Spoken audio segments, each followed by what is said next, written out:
मित्रांनो, आज सकाळी मॉर्निंगला असे स्कूलच्या पिकनिकसाठी आम्ही तयार होऊन निघालो आहेत.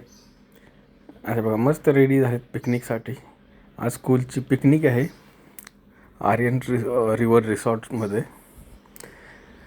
त्यासाठी आम्ही पटापट तयार होऊन असे निघालो. मस्त थंडी सुटलेली, जॅकेट वगैरे घालून आमचे मोठे साहेब निघाले आता स्कूलला. आम्ही गाडी काढण्याचा प्रयत्न केला, पण गाडी काही ढकलत नव्हती.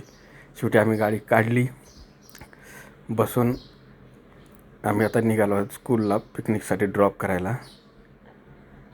पिकनिक म्हटलं की मुलांचा एक वेगळा एन्जॉय असतो. मम्मीला आणि दादाला असं बाय केलं आणि आम्ही समोर आमचा प्रवास चालू केला शाळेच्या दिशेने. असं थंडगार वातावरण, गारवा सुटलेला, असं करत आम्ही पोचलो स्कूलमध्ये. स्कूलची पिकनिक असल्याने सगळे मुलं असे व्यवस्थित सरांनी गाडीमध्ये बसवले आणि आता स्कूलची पिकनिक थोड्याच वेळात गाड्या सुटणार आहेत स्कूलमधून. हे पहा, आता गाड्या निघाल्या मुलांना घेऊन पिकनिकसाठी. मुलांचा एक वेगळाच उत्साह तुम्हाला पाहायला मिळेल. आवडल्यास लाईक, शेअर आणि सबस्क्राईब करा. भेटूया नेक्स्ट ब्लॉगमध्ये.